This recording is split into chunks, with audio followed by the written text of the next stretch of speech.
At my birthday party, my husband brought his intern, who was 8 months pregnant. At my birthday party, Ryan suddenly brought in a young woman, saying she was just a clueless intern. She cluelessly knocked over my cake and cluelessly wore my necklace. But Ryan only said, she's young. Until later, when she cluelessly climbed into Ryan's bed and cluelessly knelt before me with her swollen belly. Mrs. Harrison, Ryan says since you can't have children, I'll have them for you. I finally gave Ryan 2 choices coldly, either she terminates, or we divorce. Ryan looked guilty as he explained, my grandfather said only someone who produces an heir can be Mrs. Harrison. But your uterus is damaged. Sophie's baby will be adopted by you. Olivia, I just love you too much. Later, when Ryan welcomed his son and brought mother and child to the Harrison estate, he was still trying to convince me, be reasonable. Grandfather just wants to meet them. It won't affect your position. I nodded reasonably, no tears, no drama. The moment he left, I called his biggest rival. I accept your offer. Being someone's stepmother beats this arrangement. 1. Ryan walked in carrying the baby, followed by Sophie and grandfather Harrison. The infant was tiny, wrapped in a blanket embroidered with gold thread.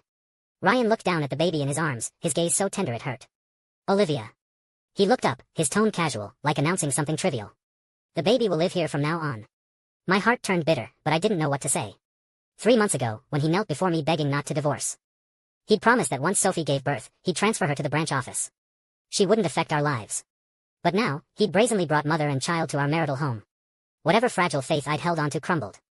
Sophie stood behind grandfather Harrison, looking at me timidly. Now a mother, she was still just as clueless, couldn't even manage a greeting. Finding this tedious, I turned to go upstairs. She called out, voice tearful, Olivia, I know you hate me, but the baby is innocent. Please be kind to him. In the future. Ryan frowned. He stepped in front of her protectively, his tone reproachful, Olivia, don't frighten Sophie. I laughed coldly. How had I become the villain just by standing there? Grandfather Harrison walked over with his cane. He patted the baby's cheek, smiling benevolently, this child looks just like Ryan as a baby. Definitely Harrison blood. When he turned to me, his eyes turned cold, since you can't have children, we can't let the Harrison line end. I lowered my gaze, nails digging into my palms until they went numb. Ryan finally looked at me. His tone softening slightly, Olivia, the baby needs breast milk. Once he's weaned. I'll arrange for Sophie to move out. I almost laughed. He'd made the promise himself. Now it sounded like charity. I was about to say, don't bother, when Sophie interrupted, Ryan, look, the baby seems hungry. Ryan immediately turned, expertly supporting the baby's head, cooing softly. I stood there, the complete outsider. At midnight, Ryan finally came to our bedroom. He smelled faintly of baby formula and Sophie's perfume. When the mattress dipped, I turned my back to him. His hand found my waist. Olivia, stop being upset. I didn't move. He sighed, continuing unprompted, grandfather's getting old. He just wants a great-grandson. We discussed this before, didn't we? When the baby's older, we'll adopt him in your name. You'll still be Mrs. Harrison. I opened my eyes, staring into the darkness, and asked softly, Ryan, do you remember why I can't have children? His breathing hitched. 3 years ago, in that car accident, I'd thrown myself in front of him, taking the fatal blow. When the doctor said I'd likely never conceive, he'd sworn with red eyes, Olivia, having you is enough. Now, he'd secretly gotten another woman pregnant. Used adoption as an excuse to let her give birth. Finally, brought them to our home. All in the name of giving me a child. The next morning, Sophie was already sitting in my chair at the breakfast table, holding the baby. Ryan sat beside her, head bent as he played with the infant, his expression tender. Grandfather chuckled, such a good baby. You can tell he'll be blessed. Sophie lowered her head shyly, grandfather, the baby cried all night. Ryan was up until dawn soothing him. Ryan smiled, reaching out to ruffle her hair. So this was what a happy family of 3 looked like. I turned to go back upstairs but heard grandfather's uncompromising voice. From today, Sophie and the baby will stay in the master bedroom. I froze. The mansion had many spacious rooms, but there was only one master bedroom. Ryan shot to his feet, grandfather. But the old man struck his cane hard, what? You want to wrong my great-grandson for a barren woman? Ryan fell silent. Sophie stood behind grandfather holding the baby, lips curving slightly. I had no energy to argue. I turned back to my room and mechanically packed my belongings. Ryan suddenly entered, grabbing my hands, Olivia. Don't do this. I looked up at him, eyes empty. Ryan, I said softly, if I don't leave, should the 4 of us share a bed? 2. His face froze, speechless. His grip on my hands loosened. The answer was obvious. When I came downstairs with my suitcase, Sophie stood in the living room holding the baby. She suggested apologetically, Olivia, the guest room is huge and comfortable. No need to move out. She wanted to see me demoted from wife to concubine, but I wouldn't play along. No need. I wish you, I glanced at the baby in her arms, meaningfully, and the Harrison's biological heir, a long life. I emphasized biological, watching her fake smile freeze. Momentarily. She wasn't as naive and innocent as Ryan claimed. At least in front of me, she adjusted her expression in an instant. Olivia, don't say that. Ryan cares about you most. Before she could finish, I was already at the door. When it rains, it pours. Marriage broken, storms arrived on schedule. I looked at the downpour and stood for a long moment. Ryan didn't come after me. The water on my face, I couldn't tell if it was tears or rain. My phone lit up. Ryan, separated by just a door, had texted. Olivia, you're not as reasonable as before. Go to the company's executive apartment. When you've calmed down, I'll come get you. I laughed. Calmly walked into the rain and hailed a cab. Perhaps because I'd already made plans, I felt nothing about Ryan's complete dedication to playing daddy. After 2 days of no contact, I returned to the mansion for my forgotten belongings. Sophie sat in the living room wearing my silk robe. Oh, you're back? She gently patted the baby, showing off like a treasure. I went straight upstairs, not wanting to exchange a single word. But pushing open the bedroom door, my composure shattered. The sheets were changed to her preferred brown. The vanity was covered with products that weren't mine. The dresses in the closet that had accompanied him to countless events, carelessly shoved in a corner. Replaced by Sophie's clothes. Even our wedding photo above the bed was replaced with their family portrait. Ryan holding the baby, the woman leaning on his shoulder, smiling happily and painfully. I bit my lip hard, gasping to keep my eyes from burning. Only then did I realize that ending a relationship didn't require hysteria. After calming down, I went to the safe room and retrieved my mother's urn. Going downstairs, I heard Sophie on the phone. Ryan, baby misses you. Her voice was sickeningly sweet. Olivia came back for her things. Baby and I will get along well with her. I laughed coldly. 3 days in, and she had more lady of the house bearing than I did after 3 years of marriage. No wonder she succeeded. Walking out. Sophie suddenly called, Olivia. She jogged over, thrusting the baby at me. Smiling innocently, want to hold the baby? Get used to being a mommy. Though the child was innocent, looking at this stain on my marriage made my stomach churn. No need. I turned to leave. Behind me, she somehow stumbled, screaming as she fell backward. Ah. I instinctively turned, reaching out to catch her. But she deliberately knocked the urn from my hands with her shoulder. The ceramic box hit the marble floor with a crash, splitting in two, gray-white ashes scattering everywhere. I stood frozen, then heard a roar behind me. Olivia. What are you doing? Ryan rushed in, shoving me aside. He anxiously supported Sophie. Are you okay? Sophie shook her head with red eyes. I'm fine. Good thing I protected the baby. Ryan, I really am stealing her place. It's understandable she'd push me. Ryan turned to me, eyes complex. Stealing her place? Olivia, I've told you countless times, having Sophie move in was my idea. I stared numbly at my mother's ashes scattered on the ground. Kneeling, eyes red, Mom. But he thought I was making excuses, loosening his tie irritably. Every time we fight, you cry for your mother. Have you considered your late mother would want you to be a proper lady of the house? Sophie approached. Fake sympathetically, Olivia, I'm sorry. I broke the formula you bought for the baby. I'll pay you back. No need. Ryan cut her off, looking at me coldly. How dare she give anything to the baby? When I'm not here, did she do anything to you? Watching him carefully protect Sophie, I suddenly felt exhausted. No point in explaining. Ryan, I said softly, let's divorce. 3. His face changed instantly. What nonsense now? I pulled out the divorce papers I'd prepared, placing them on the coffee table. Sign them, I said. You've already made your choice. He grabbed my wrist roughly. I told you, Sophie and I aren't what you think. I love you. Seeing his anxious face, I found it laughable. Then make her move out, I said word by word. Right now. Immediately. He froze. Sophie's cries rang out perfectly. Ryan, don't fight with Olivia. The baby got scared and threw up. Ryan released my hand. Olivia. You can be angry with me, but you shouldn't push a woman holding a baby. His reproach was like a dull knife, cruelly dissecting my last shred of hope. I watched his retreating figure rushing to Sophie. Finally had to admit in Ryan's heart, I'd always ranked behind that mother and child. Standing by the roadside, I suddenly remembered our wedding day, when Ryan swore before the priest. I'll only love you in this lifetime. Now I realized his lifetime was remarkably short. My phone vibrated. Ryan had texted, as long as you stop this tantrum, you'll always be Mrs. Harrison. I smiled and blocked him on everything. Always? From the moment he secretly got Sophie pregnant, we no longer had an always. 4. Before leaving Boston, I went to the office to handle my resignation. Looking at the company Ryan and I built from nothing, waves of reluctance washed over me. But I knew there was no place for me here anymore. The glass walls still had our handwritten, never give up. The break room still held the coffee machine from our startup days. But now, his world had more important things. That baby, that woman, that so-called family. My assistants. Eyes were red as she helped pack my office. Mrs. Harrison, though Mr. Harrison wants you to enjoy life at home, I'll really miss you if you leave. Does Mr. Harrison know about your resignation? The last part was probing. She knew since Ryan got an intern assistant, the Harrison household had been in turmoil. Of course I've made it clear. I stuffed the last document into the box. Standing up, my vision suddenly went black. I instinctively grabbed the desk. My assistant exclaimed, "Mrs. Harrison, you look terrible. Hospital lights are always harsh." When I opened my eyes, my assistant leaned in, unable to hide her joy. "Mrs. Harrison, you're pregnant. 6 weeks already." I froze, fingers unconsciously touching my abdomen. Here, there was a child. A child arriving just as I decided to leave. My assistant was still excitedly saying something, but my ears were ringing. Did Ryan know? Would he, for this child? My phone suddenly vibrated, Ryan's name flashing on screen.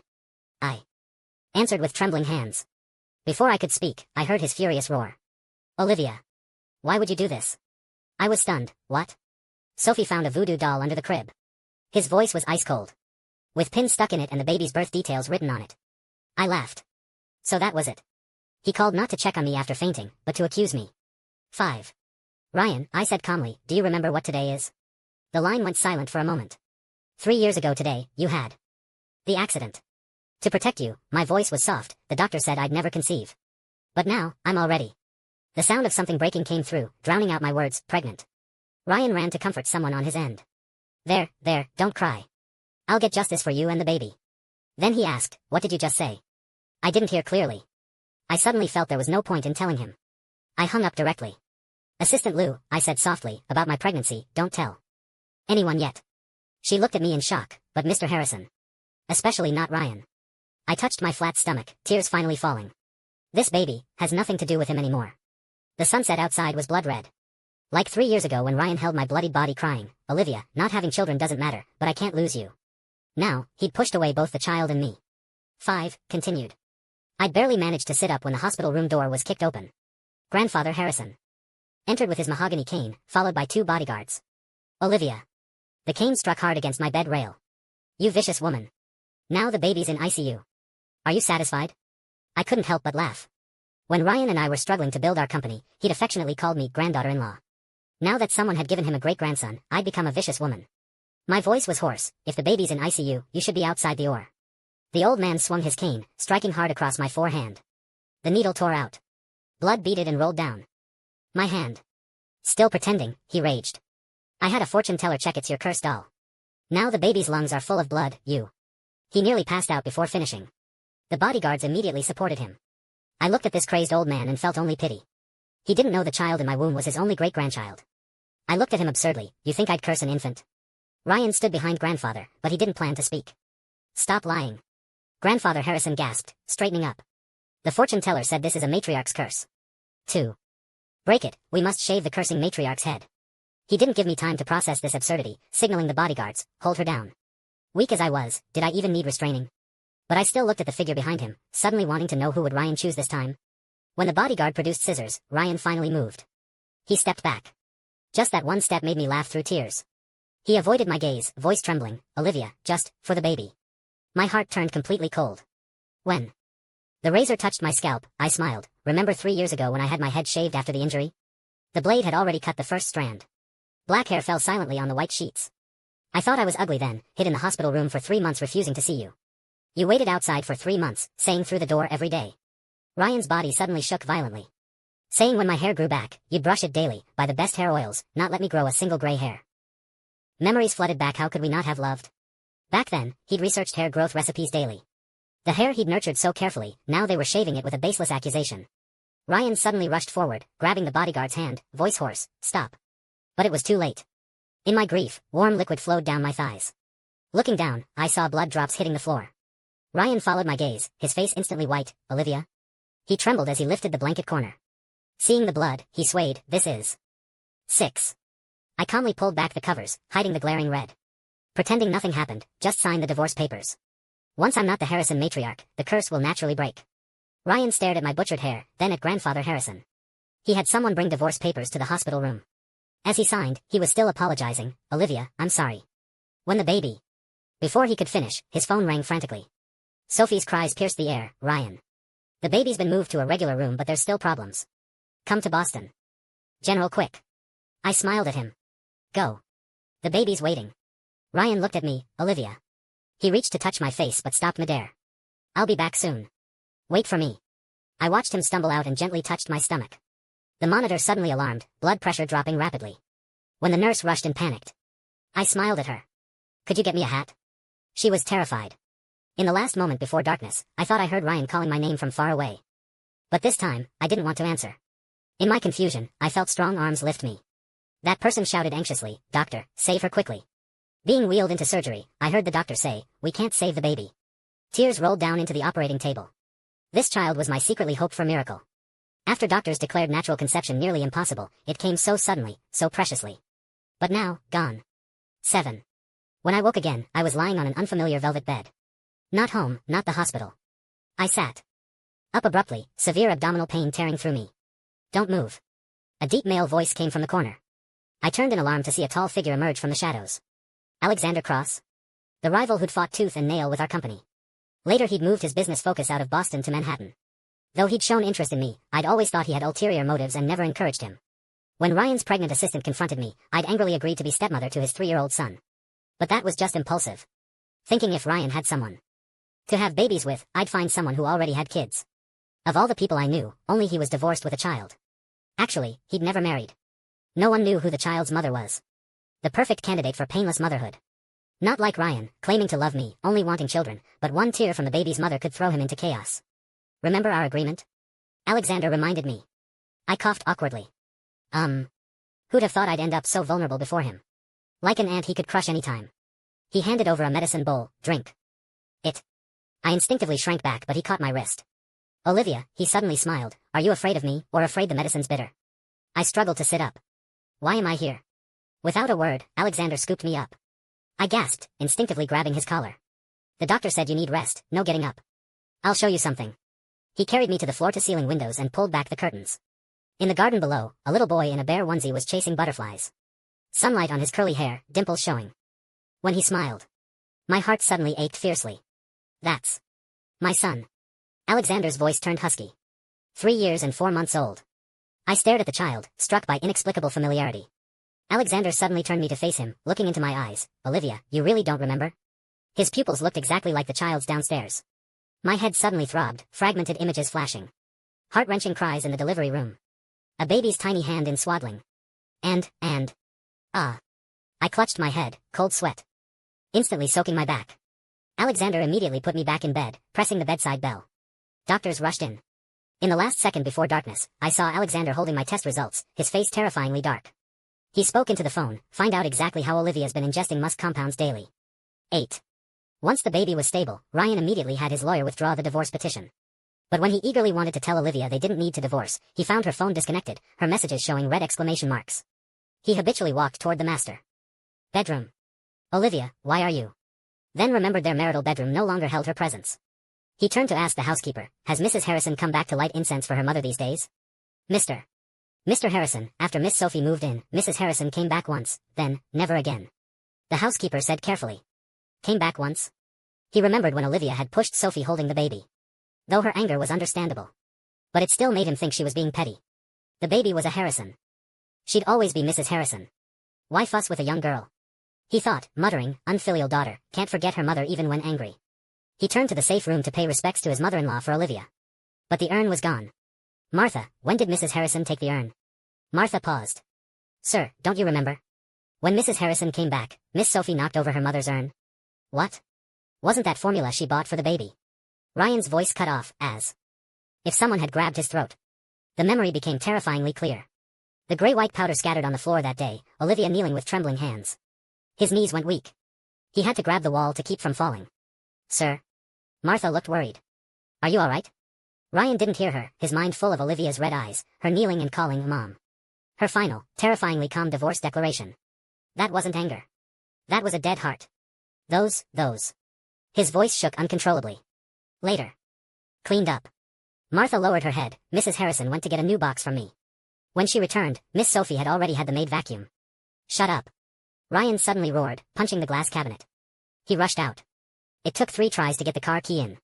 His hands on the steering wheel shook too badly to grip properly. At the company, he prepared himself mentally for a long time before daring to open her office door. Expecting to see her usual efficient working appearance. But inside. Completely empty. Resigned? Ryan slammed the desk. When? The HR director stepped back in fear. Two weeks ago. Assistant Lou handled the handover personally. When he burst into the executive office, Assistant Lou was organizing files. "Where's Olivia?" He grabbed her wrist directly. Tell the truth. Assistant Lou winced in pain. Thinking Ryan was the baby's father after all, she confessed. Mr. Harrison. Mrs. Harrison is pregnant. She probably resigned to rest and prepare. Pregnant? Ryan's eyes lit up. She's pregnant? Yes, the day Mrs. Harrison resigned, I'd already emailed Assistant Sophie. Assistant Lou suddenly fell silent, seeing Ryan's face turn instantly white. 2 weeks ago. The day she fainted and was hospitalized. When Ryan found Sophie, she was soothing the baby while saying carelessly, email? I didn't see it. Mr. Harrison, I'm on maternity leave, so. Ryan snatched the baby and handed it to the nanny, cornering her. She's the VP. Her resignation email could only go to me. You manage my work email. You said you'd forward during leave. How could you not tell me if you didn't read it? Sorry. Sophie played dumb like before. But this time, it didn't work. Ryan's face was dark enough to drip water. Company policy stated if superiors didn't respond to resignation emails within 3 days, it was considered approved. Mr. Harrison, look, the baby's smiling. Sophie used the baby as a shield again, pushing the infant into his arms. But this time Ryan pushed away as if burned, suddenly remembering Assistant Lou's words. Olivia was pregnant. That was the child he truly wanted. He stepped back, not even taking his coat, and rushed to the executive apartments. Pink baby's breath, prenatal vitamins, and Olivia's favorite dried plums. Ryan stood at the apartment door with armfuls of things, his heart beating painfully fast. Thinking how to reconcile with his wife, a stranger opened the door instead. She asked, who are you? He thought he was mistaken, confirming again this was indeed the company property. Who let you move into Olivia's apartment? He gritted his teeth. Oh, that Baron. The woman changed her words under Ryan's murderous gaze. Mrs. Harrison moved out last month. Now Project Team 1's director's family lives here. Ryan immediately called HR, who approved the project director for executive housing. It was Miss Sophie's arrangement. The phone shattered on the ground. Ryan, red-eyed, threw all that family's belongings into the hallway. Get out. Every brick and tile here was designed to her preferences. No one else can live here. Days later, Ryan, unshaven and haggard, stopped Assistant Lou just off her flight. Tell me where she is, please. Assistant Lou looked at the once arrogant Mr. Harrison, now gaunt and exhausted. She couldn't help but advise, Mr. Harrison, give up. I've contacted her. If Mrs. Harrison wanted to reply, she would have. But Ryan seemed not to hear, clutching Assistant Lou's luggage handle tightly. Until security dragged him away, he still stared at the airport's flight information board. In the suddenly appearing Cross Industries Manhattan advertisement, the chairman's photo seemed to show half a familiar profile. But before he could see clearly, his phone rang urgently. Hello? Ryan, our son has a fever. Where are you? I know, coming back now. As he left, his heart wondered, were Olivia and the baby in her womb safe? At least. He comforted himself, at least they hadn't finalized the divorce. Everything could still be fixed. 9. I dreamed of many things. When I woke, I was always confused. It was raining outside. Alexander sat by the bed, holding medicinal soup. Seeing me awake, he blew on a spoonful, black chicken soup with herbs. Good for blood and energy. I instinctively shrank back. Alexander, we fought over projects before, made nasty toasts to each other. Why are you being so good to me now? You mean when you stole the contract I almost had? He put down the bowl. You didn't know I never drink for business. I'm allergic to alcohol. After blocking a few drinks for you, I went for emergency treatment. I paused, memories expanding like water-soaked paper. Only then realizing that after that incident, our companies had reached a strange harmony. That Mountain Bay project later, he suddenly smiled, we completed it together. Yes, then your company moved to Manhattan. Alexander smiled slightly. Olivia, he said softly, we were never enemies. I was stunned. My phone suddenly vibrated. Another message from Assistant Lou asking my whereabouts. I touched my flat stomach, eyes reddening, finally replying, not missing. Don't worry. Opening social media, I immediately saw Sophie's new post. Just one photo, but enough to make my accumulated tears overflow. In the photo, Ryan held the baby standing in the mansion garden, Sophie holding his arm. Alexander suddenly took my phone, don't look. He wiped my tears with a dark expression, but couldn't wipe them all. Alexander, I choked out, when I was unconscious. I heard what you told the doctor. What? It's because I've been ingesting musk compounds long-term that this pregnancy was unstable. After the miscarriage, I'm damaged at the root. I can't conceive again. Olivia, it doesn't matter. What I said before about being stepmother to your son was just impulsive. I forced a smile. To spite Ryan. Don't take it seriously. As soon as I finished, he gripped my cold hand. When I left Boston, I thought you were happy. His beautiful voice mixed with rain pierced my heart. If I'd known he'd treat you like this. The door suddenly echoed with running footsteps, followed by a milky call, Daddy. My toy car is stuck under the sofa. The little boy peeked in, freezing when he saw me. My temples throbbed sharply. Mommy? The little boy suddenly tilted his head and called me. Alexander quickly picked up the child, voice trembling. Landon, this is. I know. The child excitedly pointed at the bedside photo. The mommy daddy looks at every day. The mommy who gave birth to me. Only then did I notice the frame held a photo of me in a hospital gown, holding a newborn, smiling so happily. Alexander handed the child to the nanny, turning back with red eyes. Olivia, are you okay? Ignoring my headache, I grabbed his hand. What's going on? Alexander finally explained. After you gave birth, you had an accident. I couldn't find you for a while. When I saw you again, you were already Mrs. Harrison. Olivia, Landon is our child. He leaned close, placing a comforting kiss on my forehead. Light as a feather, but it made me remember more. His arms protecting me when teaching me to ride a bike. The instant noodles we shared after our first business failure. Him spinning me around and hitting the chandelier when the pregnancy test showed 2 lines. Remember now? It's okay if not. Take your time.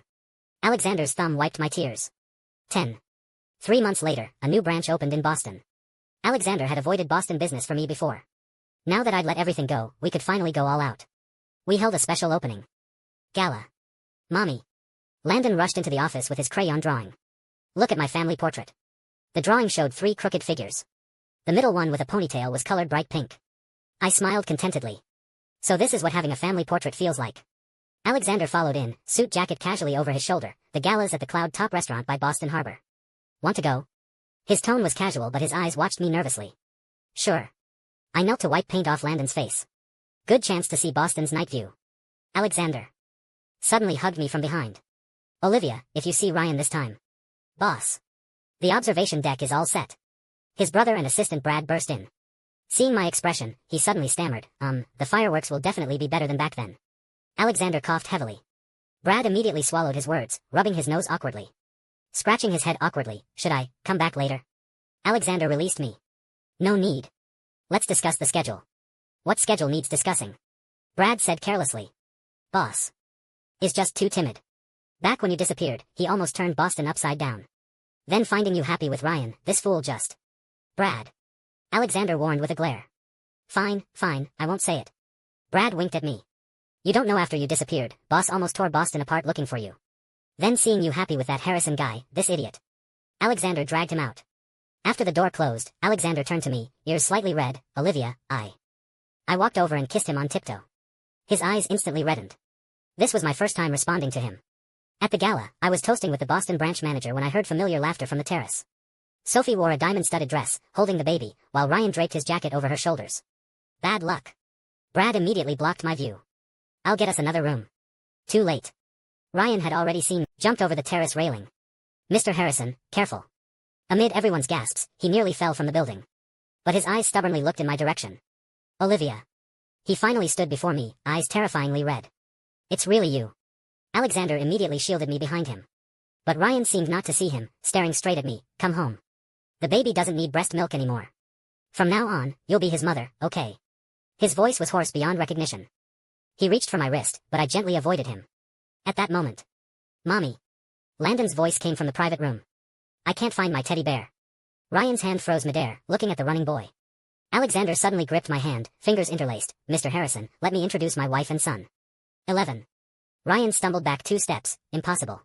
This can't be. Olivia, how can you let another man's child call you mommy? I looked at him quietly, suddenly thinking he had a screw loose. Ryan, I laughed softly. When you held another woman's baby and wanted me to be his mother, why didn't you see a problem? His pupils contracted sharply, speechless. Am I, Olivia, only allowed to acknowledge your bloodline as my child? Ryan's gaze fell on our interlocked hands. He suddenly rushed forward like a madman. Olivia. Let me explain. If you don't want that child, we can. As if thinking of something, his gaze suddenly fell on my flat stomach. His pupils contracted violently. Our baby? His voice trembled, fingers unconsciously curling. Olivia, weren't you pregnant? I looked at him quietly and suddenly smiled. Mr. Harrison only remembers to ask now. In the hospital that time, my sheets weren't red enough. Ryan seemed to suddenly remember some terrible scene. His face instantly turned paper white. Back then. His throat bobbed, voice hoarse beyond recognition. You were bleeding, because. Miscarriage. I calmly spoke these 2 words. Ryan seemed stabbed, his whole body swaying, nearly collapsing. He shook his head mechanically. I did, think about it, but the doctor said you could never again. Yes, the doctor said my chances of natural conception were nearly 0. I laughed softly. So this baby was originally a miracle. Ryan's breathing grew more rapid.